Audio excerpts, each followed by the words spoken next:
All right, so let's begin with the anxiety chapter. You guys read this. Essentially, anxiety is something most people experience while speaking. I'm going to ask you a question. Do you guys experience anxiety when you speak? When you do have an opportunity to stand up and speak in front of people, do you experience anxiety? Anybody? None of you are afraid ever to speak in front of anybody. Completely fearless, right? Yes. Oh my goodness. I'm in class with wrong people. I don't know what I'm teaching you here. Because I get anxiety when I get in front of people. I'm serious. It's come on, be honest with me. You guys get feeling strange, you know, a little weird, a little strange when you have to get up in front of people? Okay, sure, good. So tell me, what are the things that are going through your mind? What are you feeling when you get up in front of people? What are the things that make you feel uneasy, uncomfortable? If you do have a little bit of a fear speaking in front of people, what are the types of things that you're afraid of? What's running through your mind? What's bothering you? Just thinking when I speak is not correctly, and it makes them the people don't understand what I mean. Okay. What it mean and So what I'm talking about. You're afraid of miscommunicating. Yes. You're afraid of saying something wrong that you will not be understood, and then that's going to reflect bad, of course, on you as a speaker. It makes you look bad because you can't get across what it is that you want to get across, so you're kind of afraid of miscommunicating. So that makes you feel nervous. Anybody else? What are the types of things that make you feel nervous in front of people? I want my listeners to focus on the content of my speech, but I'm worried that they could be very judgmental, and then they might focus on my appearance or the way of saying, Okay. other than the content. Okay. So you're worried that your message is not going to get out because they're distracted by how you say things, because they may not, you know, your accent or something, or the way you look may distract them. Okay, that's a very valid appearance. A lot of people actually, if you get up in front of people, that's one of the very, very common things that they're scared of, is they feel that they don't look right or good enough. Some people say, oh, I don't look that great, you know, I need to look better so that, you know, when I'm standing in front of people, I'm not embarrassed at all because, you know, oh, my clothes doesn't look right, or this is not, my shirt is not right, my tie is not right, whatever is going on through their minds. You see, a lot of times people fear in staying and speaking in front of other people is because they are very self-critical of the way they look. That's a very, very common fear issue with people. Anybody else wants to share anything else that kind of bothers you in front of, you know, if you have to stand up in front of people, what are the types of things that you worry about and makes you feel, you know, nervous, apprehensive, a little maybe anxious? Why? It's like off topic. That you go off topic? Yes, because when I stand and like speaking, because I feel nervous, so I already prepared the script, but Okay. the nervous makes the scripture wrongly. Right, so you're worried that you're going to get lost in your own words and go somewhere where you don't want to go.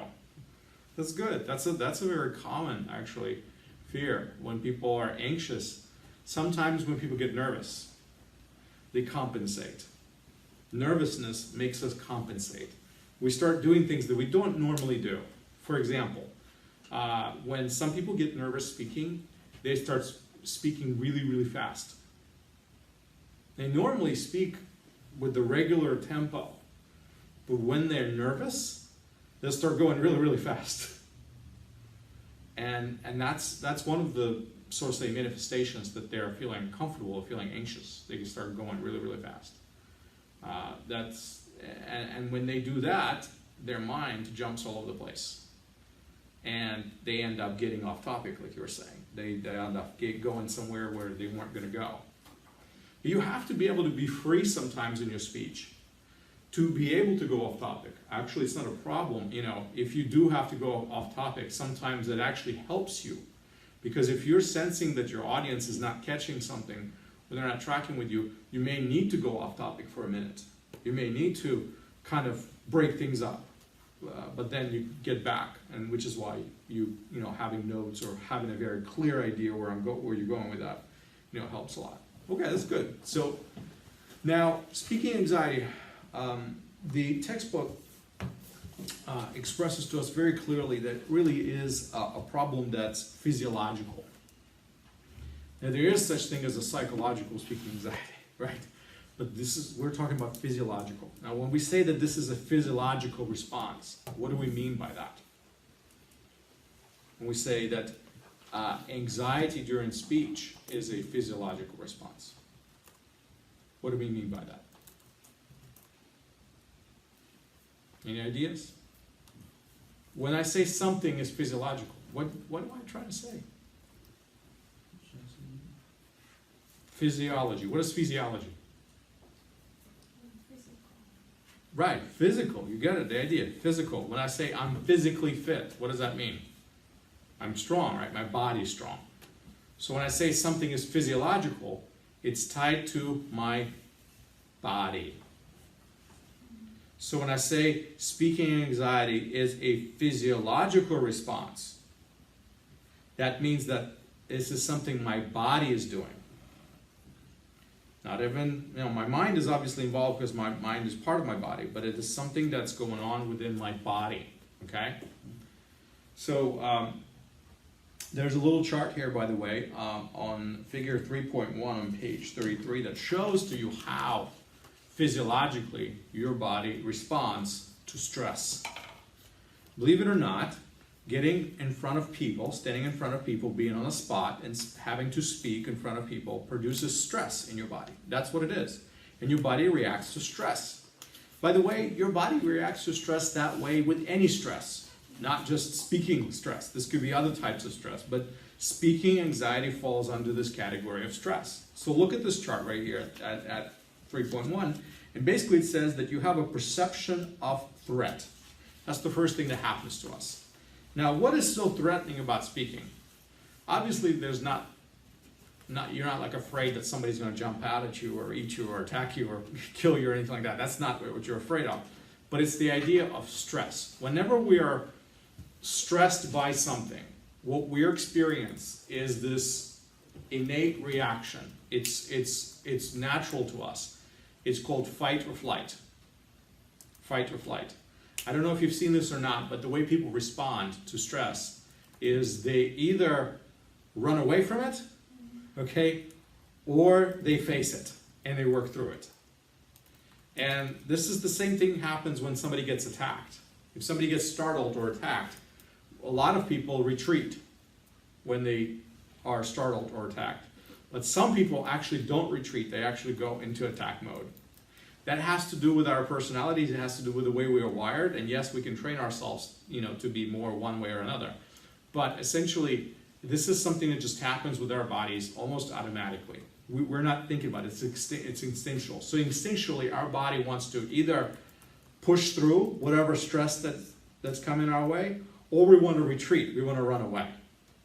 A danger comes, what do? Fight or we run, you know, and that's what happens. So what happens is whenever we perceive any sort of uncomfortable thing, and it could be a threat or a stress or anything that we're not completely happy with or comfortable with, our body sends this signal essentially to us, to our brain eventually.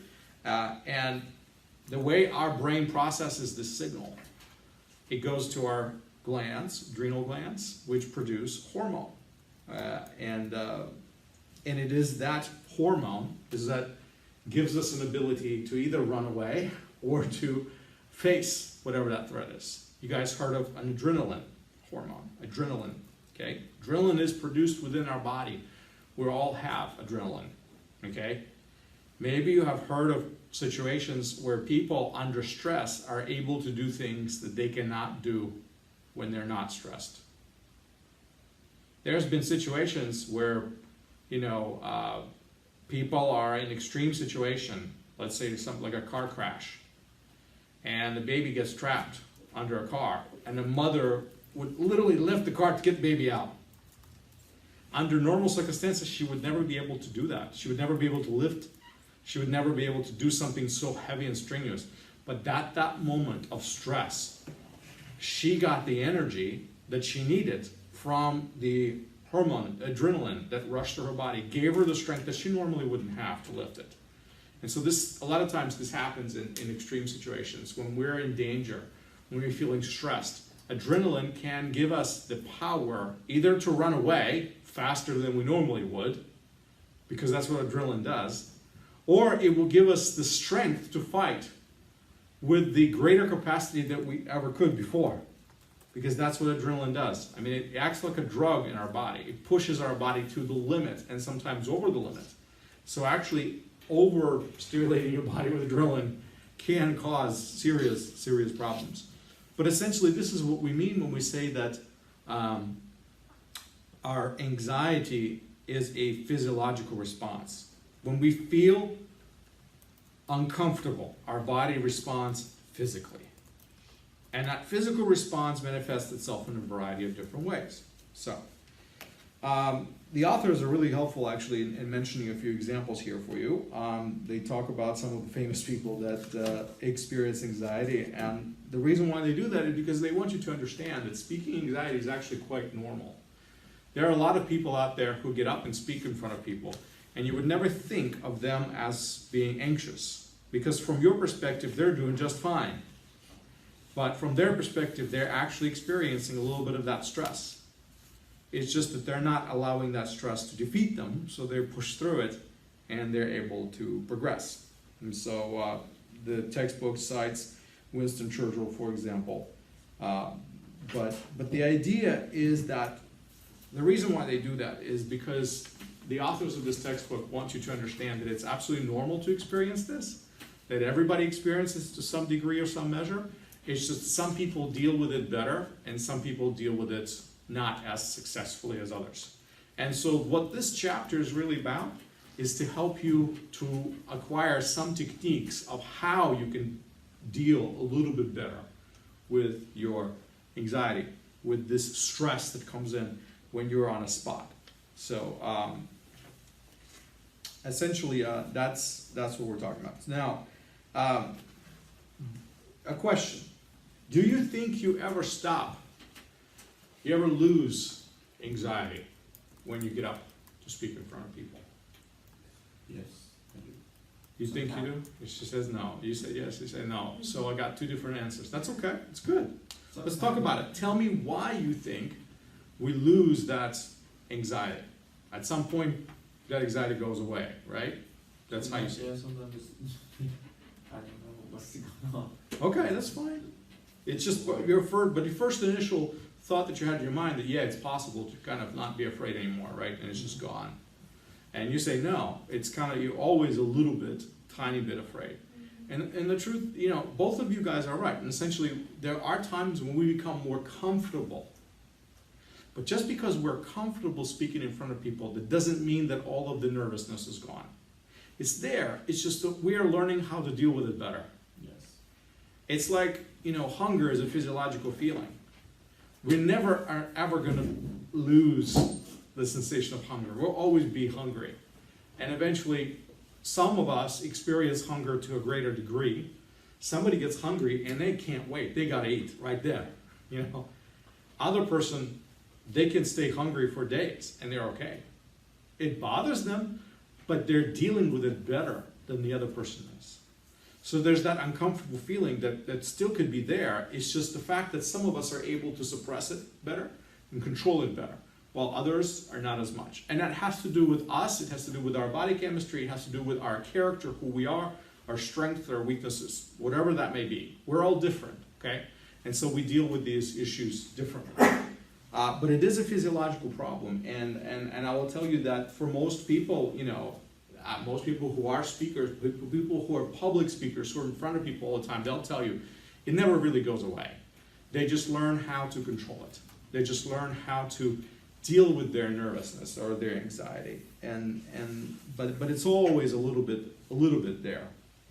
Okay, so let's shift the topic a little bit. I want to take you to the next page 34, where the authors are speaking about different factors that influence our apprehension. Now, when I say apprehension, do you guys understand what apprehension means, right? Apprehension. Is that clear in your mind? I want you to realize that sometimes this textbook uses words that you may not be familiar with. And it's okay for you to ask questions. It's okay for you to say, could you please clarify what this word means? It's not a sign of lesser intelligence, okay, on your part to ask a question in class. It's absolutely fine to say, hey, I'm not 100% sure what this word means. Can you explain? And I will happily do that for you. It's not a problem at all. So please don't feel, inadequate about asking questions. I want you to ask questions, okay?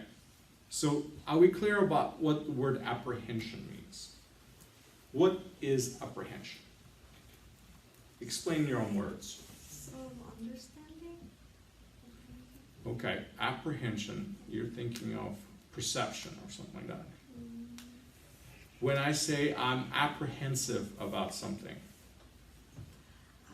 apprehensive.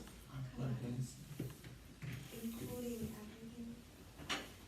No, could be expensive or comprehensive. That comprehensive. You're close. I mean, you're dancing around words that sound like apprehension. The word apprehension means I'm standoffish about something. I'm not sure about it.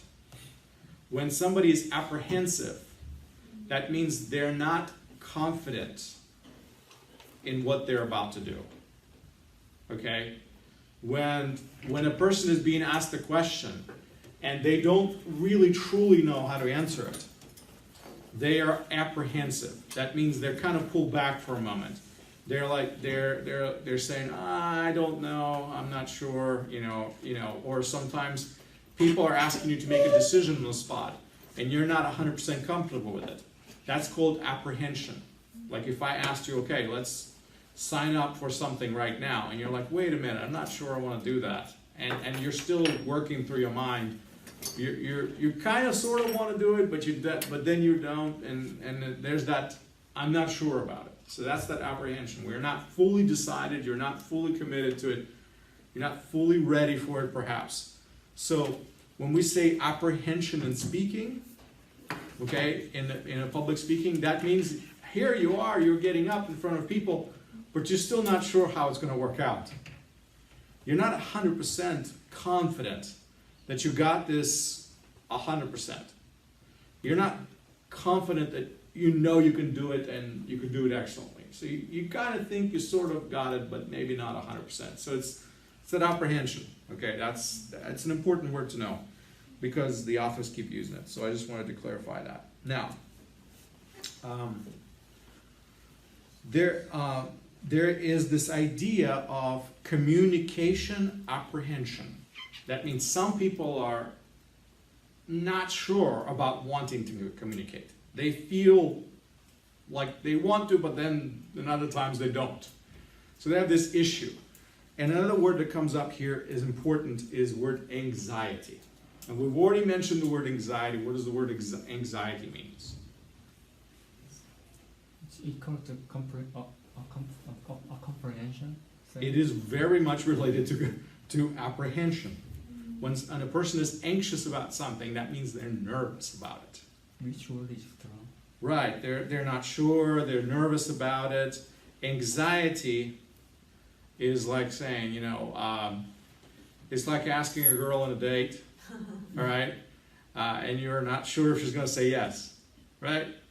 Or the same thing with boys, like, you're not sure he likes you, so you're like, you think he's going to ask you, but then you're not sure he's going to ask you, so you want to talk to him, but then you don't want to talk to him, so there's that, you don't feel comfortable, there's that discomfort. So anxiety a lot of times is that nervousness. It's that nervousness that we have to work out through. Now, some people go through life with a certain amount of anxiety in pretty much everything they do. There are a lot of people who are nervous, who are anxious, pretty much about everything. And this is what this textbook highlights. It highlights two different types of anxieties, and I want you to be able to distinguish them and clarify those. So I want to highlight that point for you. This is on page 34 towards the top. The authors write, for some people, any communication situation can generate high levels of anxiety. Their anxiety is associated with the general state of high arousal that is persistent part of their personality. This is called trait anxiety. It's right there. That's what I'm reading at the top of page 34. So trait anxiety for some people is just a state of being. That means they're always nervous about everything. Have you ever met anybody like that? Every time they talk to anybody, they're all kind of jittery, nervous. They can't get the right words out. They stutter, they stumble, they can't articulate things clearly because their body is fighting against them, essentially. They're so nervous that they cannot get out clearly what they want to get out. And they worry about everything. They worry about how they look. They worry about how other people think about them. They worry about that they're being judged. They worry that, they look stupid or whatever. Things bother them about themselves. And that contributes to a level of anxiety in their life. Okay? So there are some people who essentially have high level of anxiety all the time. Okay? And that's called trait anxiety. Then the authors continue. However, for most of us, anxiety is triggered by specific situations such as public speaking. This is a kind of state anxiety, and it's limited to these situations. So what he's saying is that the authors are basically explaining to us that there's two types of anxiety: trait anxiety and state anxiety. State anxiety has to do with an activity that you're doing. Right now, you have to do this activity, and you get nervous. Right now, we have a test, and you get nervous. Pop quiz, you get nervous, right? But you weren't nervous 15 minutes ago, so you were okay. But all of a sudden, something new has been introduced, and now you're nervous. Now you're anxious. So the difference is that trait anxiety is, for most people, that's how they live. They experience the world with this heightened sense of being worried all the time. While most of the people anxiety is triggered in them only by a certain event. And speaking publicly is often one of those events that triggers anxiety in them. Okay? So essentially, trait anxiety, for people who have trait anxiety, a lot of times they end up treating that medically. They actually have prescriptions that help people calm down, literally, because they are so nervous about everything around them. And it could be a very big problem. It could be a very, serious destruction. But most of us who are fine otherwise, we experience anxiety because something triggers it. Like having to get up in front of people and speak is one of those triggers. So, who gets most anxious? Well, people who care about their grades, for example, in class. People who care about their careers, people who care about their appearance more, seem to suffer from anxiety more than others. There are some people who really don't care how they look. You ever met anybody like that? They just don't care how they look. Their clothes is torn, they don't care. It's dirty, they don't care. They don't mind that somebody else notices that they don't look great. Their shirt is all wrinkled, they don't care. They're okay with that. They're not worried about what other people think about them. There are just some people out there like that. I don't know about you. Maybe you were one of those people who's the opposite, who's constantly worried about what people think about them. I don't know. You can tell me that. Hey, that's okay. You are who you are. It's fine being yourself. But there are just some people who experience higher levels of anxiety, and those are the people who experience higher levels of anxiety, and I mean state anxiety. People who are worried about grades, worried about how they look, worried about their career, worried about everything, those are the people who usually have higher stakes. They have more to lose, essentially. So they're worried more about life in general, and speaking in front of people would also be one of those things. So some people simply want approval of others. They want approval of their peers or their superiors, and so they get to be more nervous. Because to them, that approval is very, very important. All right. Let's see. There are several things that you can do to lessen your anxiety. There are certain techniques that you can practice to lessen anxiety. One of the techniques that I sometimes practice in class when I have people who I know are very anxious about speaking is putting them in a team with somebody else. They're not alone. It makes them feel better. If you ever experience something like this at work, let's say you're put in charge of people and somebody has to get up and give a report and you know they're crazy afraid of getting up in front of people, make it a team report. Have a couple of people come up with them and report, and all of a sudden they will feel better about presenting whatever they have to present because they're presenting not alone. So there's certain techniques that puts us a little bit at ease. And so also one of the situations is when we are speaking in front of people where our level of education is much higher than their level of education. We know that we know so much about this topic and they know very little about this topic. Our confidence goes up. So that's one of the techniques that helps us a lot is being able to know your audience and know your subject. If you know that you know your subject so well and your audience kind of sort of knows that subject, then you can be very confident, and that will actually bring your level of anxiety down because you got nothing to be worried about. You know it, and they don't. Even if you make a mistake, they don't know. Anybody of you guys play musical instruments by any chance? Anybody plays musical instruments? No? You play a musical instrument? What will you play? Piano. Piano, okay. Have you ever had to do recitals in front of people? No, You never had to play in front? It's very nervous.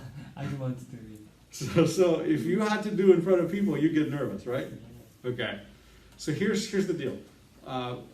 You play like classical piano or something like that? So if you play classical music, you know, a lot of people like classical music, but they don't really know classical music. So I've seen this many times with music students, that they would play. And they would play a piece, and they would make a mistake, sometimes 2 or 3 or 5 mistakes. And you know, the only person that knows that they made a mistake is them. And their teacher. Everybody else thinks they did fine. They didn't notice. Why?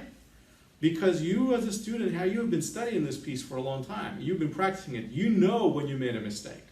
Same thing goes with dancers. The same thing goes with everybody else. The same goes with everybody who is a subject matter expert.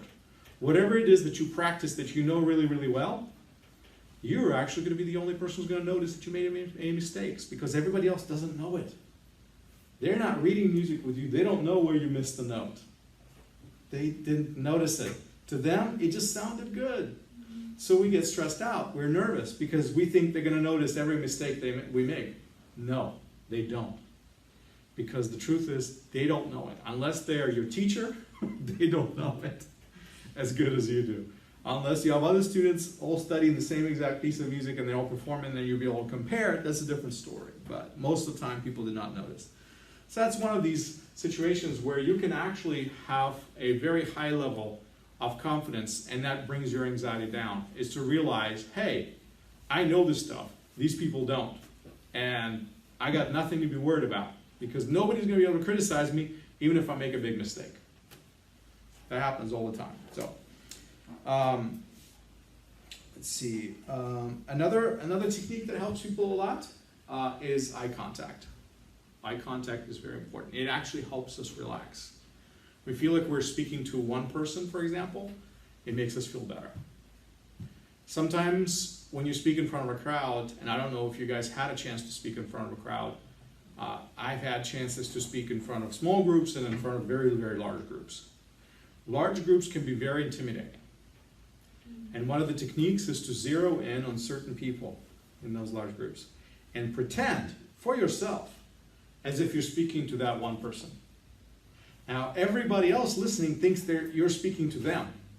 But you just picked out a guy in a crowd and you're pretending that you're having a conversation with him. That makes you feel very good because you're not speaking to 500 people, you're speaking to one. And then you move on your attention to somebody else and you speak to that person for the next minute or two. And then another person. And so doing that, focusing on one person at a time, actually helps a lot of people to lessen the anxiety and build their confidence in their presentation.